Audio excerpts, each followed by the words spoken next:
Ladies and gentlemen, good evening and welcome back to our channel once again. And it is my hope and prayer that the video is going to find you guys in good health. Personally, I am fine, as you can see. Kisumu is fantastic, and maybe you could also let me know where you're watching the video from. The county or the country, in case you are out of the republic. Ladies and gentlemen, I want to begin the video by asking you guys a very simple question.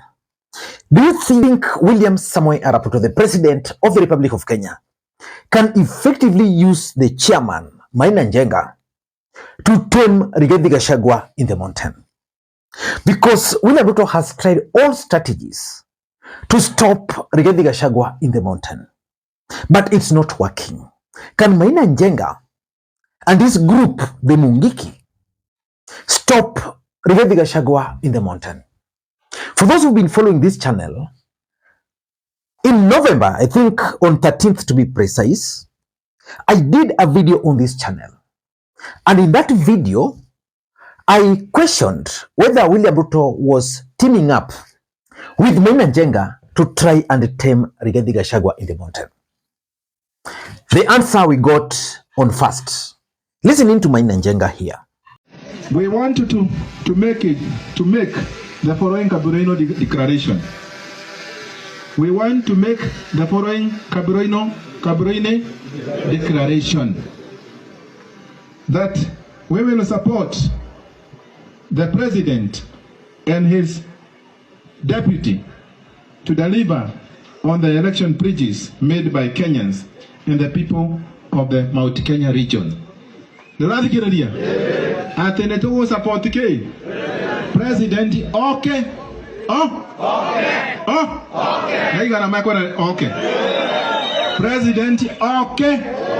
Negeza arutewera afanyie wananchi kazi na pia viongozi warudi mashinani bila vizuizi yoyote. Number 2. Tumesumbuana na viongozi sana. Tunasema ya kwamba tutawapatia viongozi wote nafasi, tukianzia Mheshimiwa William Ruto, Kithure Kindiki, mawaziri wote, ma-MP wote, ma-MC wote, wakuje mashinani watufanyie kazi. But the question is, can William Ruto effectively and successfully use Maina Njenga to tame Rigathi Gachagua in the mountain? Earlier today, Rigathi Gachagua attacked William Ruto. Listening to Rigathi Gachagua. Sisi tunauliza president, tafadhali. Hao watu ya area hii walikuchagua kwa upendo mwingi sana. Kama wanakukataa, ujaribu kujua ni kwa nini. Lakini usirudie ile moja alifanya. It took the late John Mechoke 4 years to deal with that criminal gang.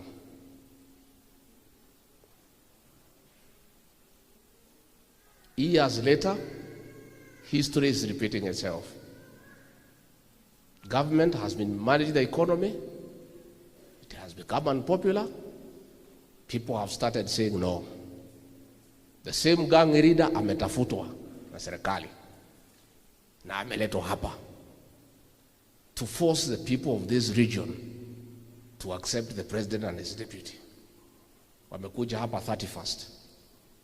Huyo kiongozi ametangaza mchana that amepewa kazi na serikali ya kuzunguka katika mlima Kenya to force the people to accept the president and his deputy and to escort the leaders ambayo wamekataliwa na watu wakuje mashinani. When they left Kabiroini, wakapita hapa town, wakapora watu. Wasichana wa mama walikuwa na earrings zikachukuliwa. Wale walikuwa na necklace zikachukuliwa. Watu walikuwa na saa wakanyang'anywa. Magari ikatolewa side mirror. Watu wakienda polisi wanasema sisi hatuna kitu tunaweza fanya. Tumeambiwa na deputy president au watu wanafanya kazi ya serikali, tunafanya kazi na hawa. Jana walikuwa pahali naitwa Jombe, pahali ya dawari. Wanaenda kudemand 10% ya dawari imelipwa. Pale Banana wameingia kwa stage, wameanza kuuliza pesa. Sisi tunauliza president, tafadhali, hao watu ya area hii walikuchagua kwa upendo mwingi sana. Kama wanakukataa, ujaribu kujua ni kwa nini, lakini usirudie ile mmoja alifanya, kutuma hicho kikundi kuja kuhangaisha watu ya Mlima Kenya. But the biggest question remain one. Can Mungiki or Maina Njenga, for that matter, the chairman, stop Rigathi Gachagua in the mountain? Number 2, watu wetu tuachane na siasa ya kupigia viongozi makelele. That is wrong, brothers and sisters. It is not right. If you are unhappy with a leader, there is a way of dealing with that leader. That is the Kenya. That's how you build a civilized society. That is how you build a modern country. We cannot be a country where leaders are scheming against each other and paying young people money to make noise at other people. Na mimi nimeomba hao viongozi ambao tuko nao katika hii mambo ya siasa, mimi kusiwahi kiongozi wa kunisaidia kupangia vile kiongozi fulani atapigiwa kelele. I will not be part of that. I will actually denounce those plans. It is not necessary. Hiyo kazi ingine ya kushindana kwa siasa, ule anataka kushindana na sisi angojee hapo mbele. Ataona kilichomtoa kanga manyoya. Tawamalizia asubuhi na mapema. Asubuhi na mapema. Yeah, lakini saa hii tuko kazi. In this particular video, I want us to do a critical analysis why William Ruto would go ahead and procure the services of Maina Njenga. But before we do that, for those who are watching this channel for the first time, please take a second or two, click the subscribe button so that next time we produce a video like this, YouTube will automatically notify you. And to the subscribers, I want to continue thanking you guys for your continued support. Because without that support, this channel cannot be where it is. Ladies and gentlemen, without any further ado, allow me to dive in. Now, the question is, can William Ruto use Mungiki to stop Rigathi Gachagua in the mountain? I don't think that will be possible. But the use of Maina Njenga will surely disrupt Rigathi Gachagua's political activities in the mountain. And that's why William Ruto is strategically keeping Maina Njenga on his side. And allow me to just spend a few minutes to explain to you guys. Number one, William Ruto is well aware that the mountain is gone. There is nothing he can do to salvage the mountain. But he can influence voter turnout in the mountain. How? By suppressing the turnout. Very soon, IBC will start registering voters. And that can only happen if the environment is conducive for voters to go outside there and register. We all know the history of Mungiki. If they'll be playing their games on the ground in the mountain, very few people will turn out to register. In short, the voter registration in the mountain will never be high. In 2013, Uhuru Kenyatta and William Ruto, who are running on Jubilee Alliance, I think there was the URP and TNM, came up with something they were calling tyranny of numbers, which was crafted by none other than Mutahi Ngunyi. In that tyranny of numbers, Mutahi Ngunyi explained that there was no way a combined force of the mountain and that of the Kikuyu nation can be defeated. And he went further and gave examples of the voter registration that the people of Nyanza never registered as voters. And why we call this a tyranny of numbers is because this election was won actually on December 18th. That's when it was conducted in 1 month, and the results were announced on December 18th when IEBC closed the numbers, the voter registration, and said the following number of people have been registered. And some people slept through registration as they were doing razzmatazz on the streets, doing their rallies, while as others actually schemed through registration.